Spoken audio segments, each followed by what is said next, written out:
तो दोस्तों फरवरी महीने से यूरोप लड़ाई के अंदर धंस चुका है। यूक्रेन और रशिया के लड़ाई 6 महीना हो चुका है और यूरोप के अंदर ये अब घमासान रूप ले चुका है। तो वहीं पे अगस्त महीने से एशिया में भी लड़ाई का बादल छाया हुआ है। चाइना ताइवान के मुद्दे को लेके चाइना और अमेरिका के बीच में भी टेंशन काफी बड़ा है और आए दिन चाइना की तरफ से धमकी भरे लहजे में अमेरिका और ताइवान के खिलाफ बयानबाजी किया जा रहा है। हालांकि दोस्तों खाली इतना होता तो अलग बात था, पर अब बताया जा रहा है कि यूरोप और एक बड़े लड़ाई में घिर सकता है और यूरोप के अंदर दो और देशों के बीच में लड़ाई छेड़ने का संभावना मजबूत हो गया है। और दोस्तों आपको जान के हैरानी होगा कि दोनों ही देश नेटो का मेंबर है। दोस्तों आज के इस वीडियो में आप लोगों को बताऊंगा कि यूरोप के अंदर दूसरा लड़ाई कहां पे हो सकता है और नेटो देशों के बीच के ये जो लड़ाई है इससे क्या नेटो बिखर जाएगा। तो डिटेल में जानने के लिए वीडियो के आखिर तक बने रहिए और चैनल को सब्सक्राइब और वीडियो को लाइक जरूर कीजिए। तो दोस्तों यूक्रेन और रशिया के जो लड़ाई क्षेत्र है वहां से धुआं उठना बंद नहीं हुआ। आए दिन रशिया की तरफ से यूक्रेन के क्षेत्र के ऊपर हमला किया जाता है तो वहीं पे यूक्रेन के द्वारा भी रशिया के हमले का जवाब दिया जा रहा है। दोनों देशों की तरफ से ही दावा किया जा रहा है कि एक दूसरे को भयंकर नुकसान पहुंचाया जा रहा है, जबकि दूसरी तरफ ये जो लड़ाई है इसका काला बादल नेटो के देश और ईस्टर्न यूरोप के देशों के ऊपर भी मंडरा रहा है। किसी भी वक्त यूक्रेन के जमीन के ऊपर से उठने वाला धुआं ईस्टर्न यूरोप के देशों के अंदर आग का कारण बन सकता है। पर दोस्तों यूरोप को अब यूक्रेन रशिया के लड़ाई के लिए ही चिंतित नहीं होना है, बल्कि दूसरे और एक लड़ाई के लिए भी तैयार हो जाना चाहिए। इस बार ये लड़ाई ईस्टर्न मेडिटेरियन के अंदर होगा और लड़ाई का प्रतिद्वंदी असल में दोनों ही नेटो के एक्टिव और हिस्ट्रिकल मेंबर है। रिपोर्ट के मुताबिक टर्की और ग्रीस के बीच में भी टेंशन बढ़ते जा रहा है और दोनों देशों के बीच के जो हिस्ट्रिकल टेरिटोरियल डिस्प्यूट है उसे लेके दोनों देश ही इतना आगे आ चुका है कि यूरोप और एक लड़ाई के अंदर धंस सकता है। रिपोर्ट में जानकारी दिया जा रहा है कि दोनों देशों की तरफ से ही Russian made advance surface to air missile मतलब S-300 और S-400 का इस्तेमाल करके एक दूसरे देशों में इस्तेमाल होने वाले US made F-16 fighter aircraft को काउंटर करने का तैयारी किया जा रहा है। और खबर के मुताबिक बताया जा रहा है कि दोनों देश ही अपने सरफेस टू एयर मिसाइलों को तैनात रखा है ताकि अगर किसी देश के F-16 एयरक्राफ्ट नजदीक आता है तो उसे मार गिराया जा सके। दोस्तों दोनों देशों के बीच के टेंशन तब और बढ़ गया जब इसी महीने के 6 तारीख के दिन टर्किश प्रेसिडेंट रसफ तैयब अर्दोगान के द्वारा बोस्निया और हर्जेगोविना के राजधानी साराजेवो के दौरे के दरमियान एक अजब सा बयान दिया गया। दोस्तों अर्दोगान के तरफ से इस दौरे के दरमियान एक तरीके से ग्रीस को धमकी देते हुए बताया गया है कि ग्रीस के द्वारा अब उनके टेरिटोरी मतलब टर्की के टेरिटोरी जो कि एजियन सी के अंदर है उसके ऊपर कब्जा किया जा रहा है और ग्रीस के तरफ से इस तरीके का हरकत करके हॉस्टिलिटी को और बढ़ाया जा रहा है। हालांकि इससे पहले भी अर्दोगान के तरफ से इसी तरीके का बयान दिया गया था। ग्रीस को धमकी देते हुए बताया गया था कि टर्की के फाइटर एयरक्राफ्टों को ग्रीस के तरफ से और हैरेस ना किया जाए, नहीं तो इसके लिए भयंकर हर्जाना भरना पड़ेगा।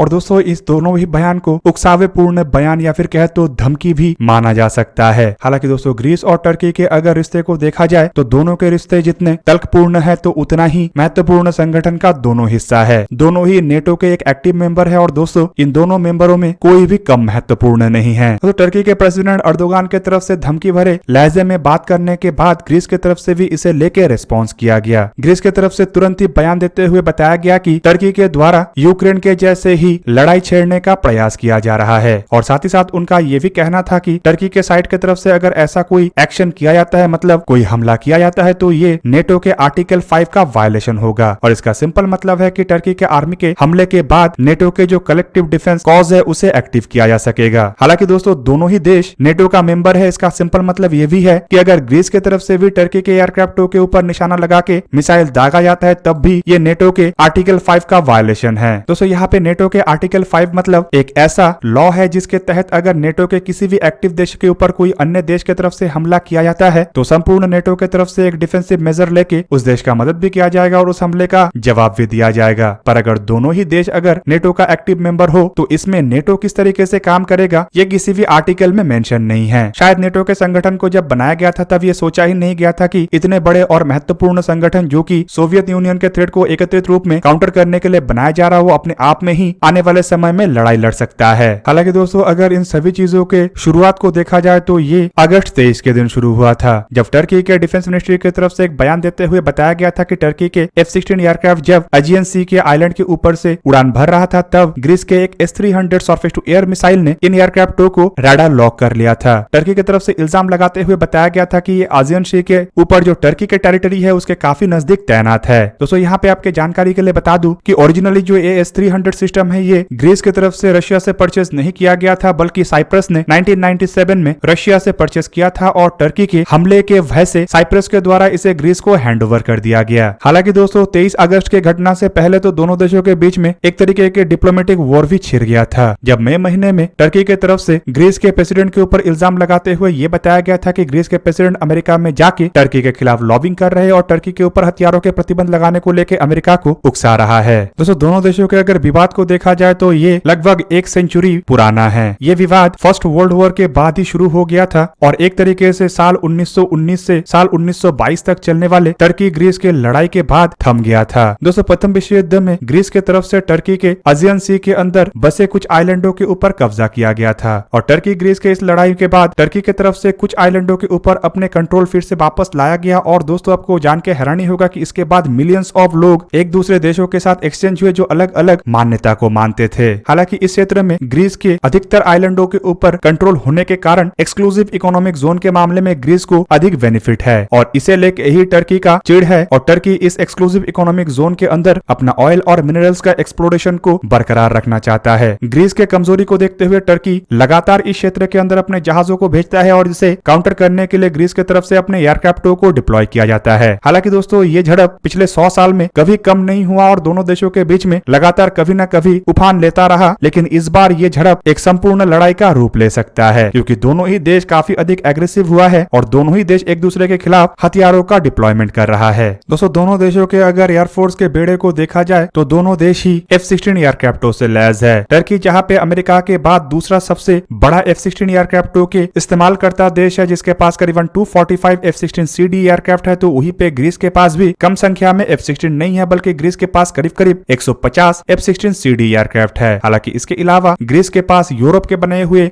ZV है और करीबन 42 मिराज 2000 6 राफेल एयरक्राफ्ट भी ग्रीस के पास है और भी राफेल ग्रीस के बेड़े में शामिल होने वाला है। हालांकि दोस्तों देखा जाए तो टर्की के जो F-16 एयरक्राफ्ट है ये संख्या में तो अधिक है लेकिन ये पुराने वेरिएंट है। ग्रीस के पास हाल ही में ही F-16 एयरक्राफ्टों को F-16V वेरिएंटों में भी काफी हद तक बदला गया है और इसमें AGP-83 एक्टिव फेज रडार को लगाया गया है। टर्की के पास 4 E-7 early warning control aircraft है तो वहीं पे ग्रीस के पास 4 R-99 era I early warning control aircraft है। ग्रीस के एयरफोर्स को अगर देखा जाए तो ये आकार में छोटा है लेकिन क्वालिटी में बेटर है, जबकि टर्की के एयरफोर्स को अगर देखा जाए तो ये क्वालिटी में पीछे है लेकिन आकार में बड़ा है। पर दोस्तों टर्की के बेड़े में यहाँ पे एक महत्वपूर्ण हथियार है S-400। आपके जानकारी के लिए बता दूं कि टर्की के द्वारा रशिया से S-400 सिस्टमों को खरीदा गया और बताया जा रहा है कि टर्की और अतिरिक्त मात्रा में रशिया से S-400 को खरीद सकता है। हालांकि नेटो के एक एक्टिव मेंबर होने की वजह से टर्की के द्वारा जब S-400 खरीदा गया तो अमेरिका की तरफ से टर्की के ऊपर प्रतिबंध भी लगाया गया है और अमेरिका की तरफ से टर्की को F-35 देने से भी रोक लगा दिया गया। हालांकि ये भी खबर मिला था कि जिन F-35 एयरक्राफ्टों को टर्की के लिए अमेरिका के द्वारा निर्माण किया गया था उन एयरक्राफ्टों को अमेरिका के द्वारा ग्रीस को बेचा जाएगा। और दोस्तों अगर ये खबर सच है तो ये टर्की के चिंता को और बढ़ा सकता है। पर वहीं पे दोस्तों आप लोगों के मन में सवाल हो सकता है कि ग्रीस के पास भी तो S-300 है तो ग्रीस के ऊपर प्रतिबंध क्यों नहीं लगा। और आप लोगों को मैं पहले ही बता चुका हूँ कि S-300 जो ग्रीस के पास है वो असल में साइप्रस की तरफ से खरीदा गया था और साइप्रस मजबूरन इसे ग्रीस को हैंडओवर किया। इस वजह से एक तरीके से ग्रीस के S-300 को रशिया के साथ रिलेट नहीं किया जा सकता। जबकि दूसरी तरफ अगर दोस्तों देखा जाए तो बड़ा सवाल बना हुआ है कि अगर नेटो के दो देशों के बीच में लड़ाई होता है तो क्या नेटो बिखर जाएगा। दोस्तों मेरा मानना यहाँ पे है कि नेटो के बिखरने का यहाँ पे संभावनाएं नहीं है बल्कि नेटो एक तरफा